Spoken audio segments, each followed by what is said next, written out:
तो सारे भाइयों को नमस्कार। उम्मीद करता हूँ सारे भाई ठीक होगी, एकदम बढ़िया होगी, अपने हट्टे कट्टे होगी। तो भाई आज की वीडियो ये क्या है, आपका लाइसेंस के लिए।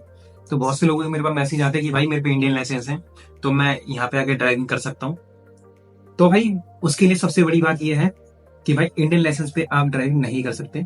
अगर आपको इंडियन लाइसेंस पे ड्राइविंग करनी है तो भाई उसे आपके दो ऑप्शन है। इंडिया से अपने लाइसेंस को इंटरनेशनल करवा के, इंटरनेशनल करवाने की कॉस्ट 1000 रुपए आती है, आप आरटीओ से करवा सकते हो उसे। और दूसरा ऑप्शन ये है कि भाई अगर आप जब आपको 6 महीने हो जाएंगे क्रोएशिया के अंदर, उसके बाद आप अपना लाइसेंस को ट्रांसलेट करवा सकते हो क्रोएशियन के अंदर। बहुत सी कंट्री है, जैसे आप अगर जर्मन हो गया, यूएस हो गया, फ्रांस हो गया, तो यहाँ पे इंडियन लाइसेंस चले जाता है क्योंकि इन्होंने इंडिया के साथ बायलैटरल ट्रीटी साइन कर रखी है। तो अगर आप पे इंडियन लाइसेंस है तो आप यहाँ पे यूज कर सकते हो। बट क्रोएशिया के अंदर ऐसा नहीं है। क्रोएशिया के अंदर आपको आपके इंडियन लाइसेंस को आपको कन्वर्ट कराना पड़ेगा, ठीक है, उसे ट्रांसलेट कराना पड़ेगा। और भाई ट्रांसलेट कराने के लिए आपको 6 महीने पहले क्रोएशिया में स्टे करना पड़ेगा। स्टे करने के बाद ही आप अपने लाइसेंस को ट्रांसलेट करवा सकते हो। मेन चीज आती है आपको ट्रांसलेट कराना कैसे। और तो भाई सबसे पहली बात, आपको जो ट्रांसलेट कराना है, आपका जो ट्रांसलेटर होगा वो गवर्नमेंट अप्रूव होना चाहिए, ठीक है। और आपके जो डॉक्यूमेंट लगेंगे उसके अंदर आपका रेजिडेंट परमिट, आपका मेडिकल का जो चेकअप होगा, मेडिकल के सर्टिफिकेट लगेंगे आपके।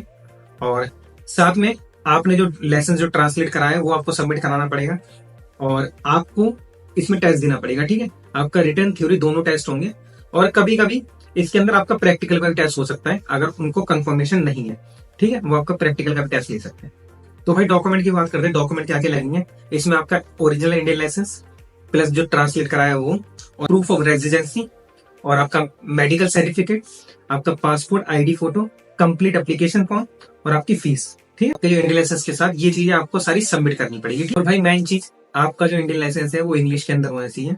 अगर इंग्लिश के अंदर नहीं है तो आपका, अगर इंग्लिश के साथ आपकी रीजनल लैंग्वेज के अंदर है तो चल जाएगा।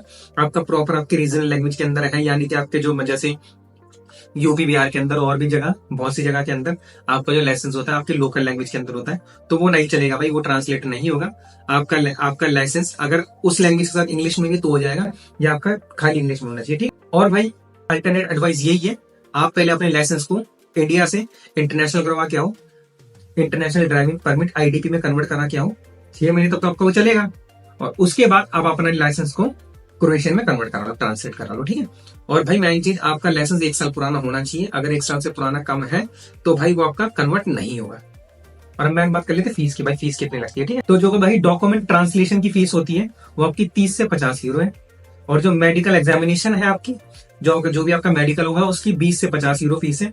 और भाई जो ड्राइविंग टेस्ट होगा, थ्योरी की आपकी 25 से 50 यूरो, और प्रैक्टिकल की आपकी 50 से 150 यूरो, ठीक। और जो भाई लाइसेंस इशू करती है अथॉरिटी, उसकी जो एडमिनिस्ट्रेशन फीस है वो 30 से 80 यूरो है।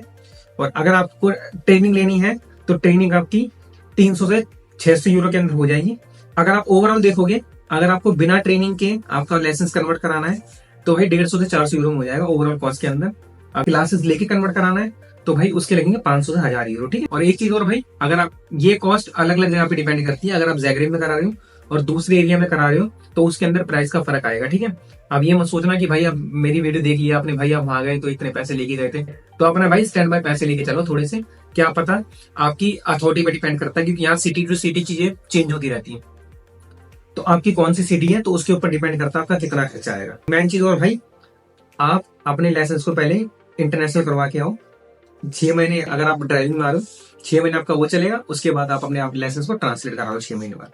और भाई अगर आपको कोई चीज कंफर्म करनी है क्रोएशिया में आने के बाद, तो भाई लोकल जो ड्राइविंग स्कूल होते हैं वहां से कंफर्म कर सकते हो, या क्रोएशियन मिनिस्ट्री ऑफ इंटीरियर, यहाँ MUP, आप यहाँ से भी चीजें कंफर्म कर सकते हो। मैं आपको सजेशन दूंगा, आप जहाँ जोन सिटी के अंदर रह रहे हो वहाँ जो लोकल ड्राइविंग स्कूल होगा, आप वहां जाकर चीजें कंफर्म करो तो वो आपको इजिली और अच्छे तरीके से बता देंगे, ठीक है।